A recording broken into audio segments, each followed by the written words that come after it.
ہم نفرتیں ختم کرنا چاہتے ہیں، ہم تحقیق کے دروازے کو کھولنا چاہتے ہیں۔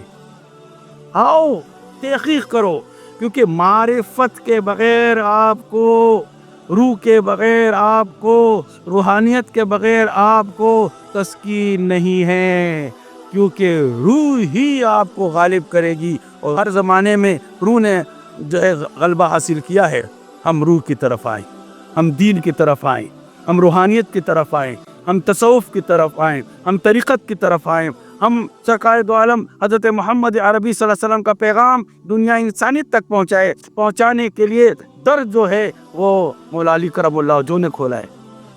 صحابہ کرام رضی اللہ تعالیٰ علیہ مجمعین کی زندگی پورے آپ دیکھ لیں، وہ ہمارے سروں کے تاج ہیں۔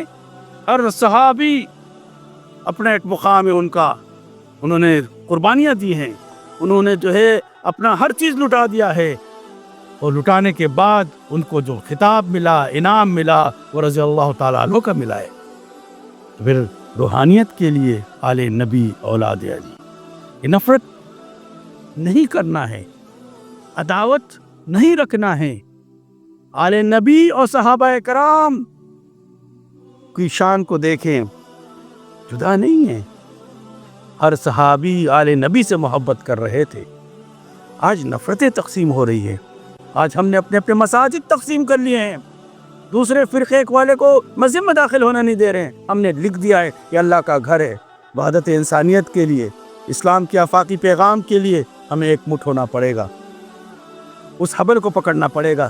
تو یہ طریقہ کار ہے، روحانیت، تصوف، طریقت، یہ اسلام کا پیراہن ہے، اس کے مطابق آنا پڑے گا۔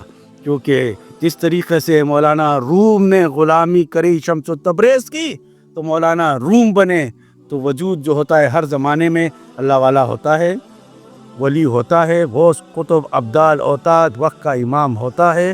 یہ ایک طریقہ کار ہے۔ تو ہمارے امام الجہاد و قائم مقام امام الجہاد کا یہی نصب العین ہے۔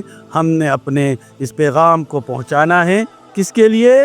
گنبد خضرا کے لیے۔ کس کے لیے؟ ناموس مصطفیٰ صلی اللہ علیہ وسلم کے لیے۔ کس کے لیے؟ سرکار کے پیغام کو دنیا انسانیت تک پہنچانے۔ انشاءاللہ تعالیٰ آپ کے ساتھ یہ سلسلہ جاری رہے گا۔ تو یہاں پر 1935 سے ہمارے ابا اجداد نے یہاں پر ہجرت کی، بلکہ آل نبی اولاد علی کا سلسلہ کربلا معلیٰ سے اٹھا کر دیکھ لیں، چلتے گئے کہاں کہاں پر آپ کو آل نبی اولاد علی ملیں گے، تو یہی فیض تقسیم کرتے ہوئے نظر آئیں گے۔